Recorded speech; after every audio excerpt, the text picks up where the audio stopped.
Do you struggle with panic attacks in your relationship? Now, maybe you're with a toxic person or a narcissist and you struggle with how that actually happens on a day-to-day basis. You might wonder if there's a connection between narcissistic abuse and your anxiety symptoms. We see a lot of different symptoms that come out from being with a toxic person. And a lot of those range from having mental, emotional effects to psychological, to feelings, to different things that are happening inside your body that you're like, I don't know how this actually connects. Well, living or interacting with a narcissistic person can take a toll on your mental and your emotional well-being.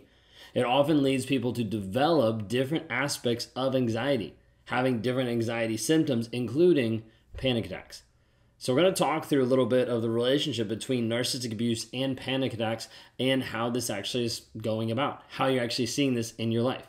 If you guys are new here, my name is Ben Taylor. I'm a self-aware narcissist on this channel to provide awareness about narcissistic abuse, to be able to share and show some of the stuff that I've done in my relationship that has broken other people down, that has damaged other people, and to try to help you understand more about it so we can start building a path forward in your healing process. How to be able to grow, how to be able to change, develop you into the person that you're called to be.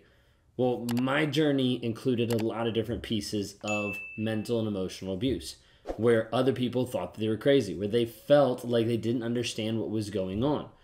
One of those high levels of anxiety would cause panic attacks, would cause people to act and feel and respond a certain way. The main person that came under the attack of panic attacks in my relationship was typically my wife, of getting overwhelmed and overburdened by what I was doing, what I was saying, how I was making her feel, to the point that she would get panic attacks. Now, they weren't necessarily on a weekly basis, but they were fairly often in where I would push her to that place where she would feel that way. Then I would get frustrated that she even had a panic attack. I'd get frustrated at the inconvenience of that in my life. You see how cold, see how callous this is? This is how I would act. This is how I would respond. The wild thing is I would push her to the place where she would have a panic attack, get annoyed and mad that she had a panic attack, then feel bad that I got annoyed and mad, and then come back and try to comfort her, and then she would reject that because I'd already put her in an unsafe place causing the panic attack, then I get mad even more. Like it's just this loop that goes back and forth, back and forth. So when we talk about this aspect of panic attacks, we need to be able to look into it and see and understand that with narcissistic abuse, this does happen. Like not just in my relationship, but it's happened in multiple relationships. I've talked to many people in and out of the relationship where they've been with this panic attack, with these anxiety-ridden things that happen in their life. When we talk about understanding narcissistic abuse and seeing how it works to be able to promote this aspect of having panic attacks and high anxiety, you have to be able to connect with understanding the manipulation, the emotional manipulation, the gaslighting, and the lack of empathy that comes to the table that puts you under a constant stress. This constant stress, a lot of times we'll talk about as being cognitive dissonance, holding two opposing thoughts at the same time and not knowing which thought to believe or which thought to go towards. It leaves you in this limbo land, which typically immobilizes you and doesn't let you actually move forward in any decision in the relationship. This puts you under a constant stress. Sometimes you might experience cognitive dissonance by going to the store and trying to decide, what do I get? Do I get this product or this product? This item or this item? There's a moment of like, I don't know. That's like the limbo land, and it feels stressful in a brief second. But when you're with a narcissist, that stress continues 24/7. And the constant stress and invalidation experience in a relationship with a narcissist can significantly get you to the place of where you're dealing with high anxiety, where you're dealing with high stress, where you're in this limbo land, where you feel stuck.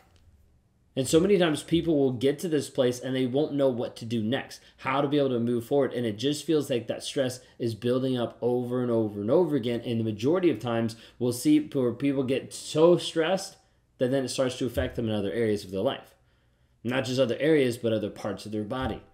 How they respond to it, how they interact with it, the migraines that they get, the autoimmune disease, the OCD, the different pieces that come out to bring them to a place of maybe getting panic attacks. So this is something that we see many times when people are put in an environment that's trying to make them feel crazy. Think about your relationship really quick. Narcissist, maybe he's at the place where he's using different tactics, belittling, demeaning, criticizing you, creating an environment that's just a constant mix of this anxiety and stress. Oftentimes these assaults on like emotionally on you will lead to a heightened state of anxiety and get you to a place of panic attack episodes. Like, do you have this in your life? Is this something that you're seeing like a part of this? Narcissist at the end of the day doesn't care if they put you in this state. They care how it looks on them if you do this in public, or they care how it looks on them if you go down this road of the panic attacks and it's affecting so many different things. But they don't really care how you got there, because typically how you got there is going through this process of being with a toxic person. So in order for them to even acknowledge that there is a panic attack, they'd have to acknowledge their own existence of being a toxic person. This is what I never wanted to do in any of my relationships. I never wanted to admit that I was toxic. I never wanted to admit that I had something wrong with me, or that I was doing something that was inappropriate or wrong to the other person. So as a result, panic attacks just didn't exist. Like, there wasn't a reality in my world that panic attacks even were there. You're just overreacting. Like, you're just acting silly. Like, you just need to trust God more. Like, there's so many different pieces to it that I wanted to be able to control and limit and say, like, this doesn't actually exist. I didn't believe it did. It didn't exist in my world. And so a lot of times you'll see where narcissists will invalidate your feelings, your emotions, and even your panic attacks to try to make themselves feel better. Because I didn't want to acknowledge that that was me. I didn't want to acknowledge that I did that. Because then I'd have to acknowledge the stuff that's inside. Then I have to acknowledge that I was actually the person that pushed another person to do that. Well, we need to be able to see some of the triggers, some of the things that are actually happening when we talk about panic attacks with a narcissist. So what are panic attacks exactly? Okay, intense episodes of fear or discomfort that manifest both physically, emotionally, psychologically. Like, a lot of times you'll see this where just like the person will spiral out, not knowing what to be able to do. Like, different aspects of the panic attacks in like the aspect of environment might end up having like shortness of breath, like dizziness, chest pain, like feelings of impending doom or loss of control. Like, oftentimes it's this anxiety piece that raises up in people saying like, I don't know what to do. And it leaves them in a state of like helplessness. I remember one time when my wife went through an anxiety episode and she's there, she's struggling to breathe. Like, there wasn't physical violence, but she's there sitting on the floor being like, I don't know how to be able to breathe. Like, she couldn't actually like get the words out, get the things out because of how much anxiety and stress was on her life in that moment. So you need to be able to understand, like, when you're in these moments, sometimes people attribute that to, physical things going on, but oftentimes it's coming in and it's being exemplified in the toxic relationship. Like, this is a piece you need to understand. The narcissist does not care. They don't care what's being caused. They don't care the end result of their actions. They just care of how you actually inconvenience them. It's very, very clear to be able to make sure that you understand this, of how these connect. A lot of times in the triggers that's going on in narcissistic abuse, there might be just confrontations. There might be this big argument, this blow up.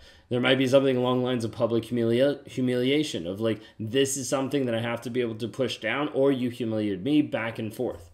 There could be a sudden change in the narcissistic behavior and you're like, I don't know what is actually true. And it leaves you on pins and needles, not knowing how to be able to respond, how to be able to act to this person. And it will put you in a state of high anxiety and sometimes leading to panic attacks. So what do you actually need to do to be able to work through these? Okay, I'm not a doctor and I'm not a licensed professional to work with you on exactly panic attacks. Okay, what I do work with people is the story that they believe.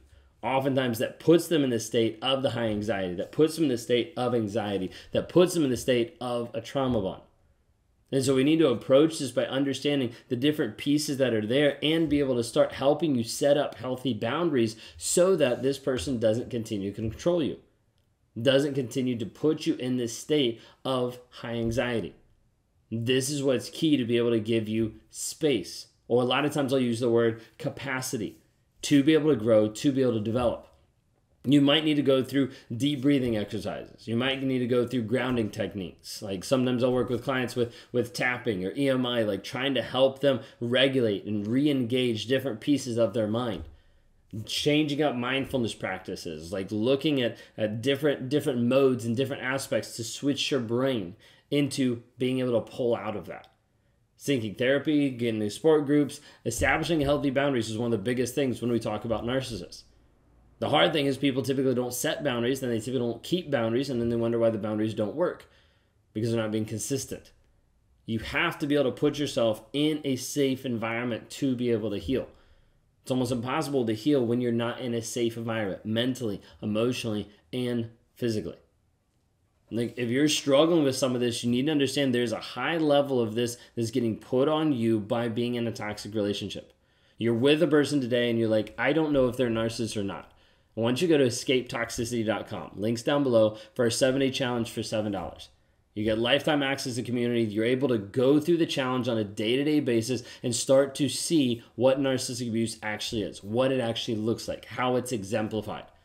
And this is the first step in your healing journey. And if this opens up the door for you and you're like, this is exactly what I needed, that's what the plan is, to continue moving you forward in your healing journey to move towards a growth mindset.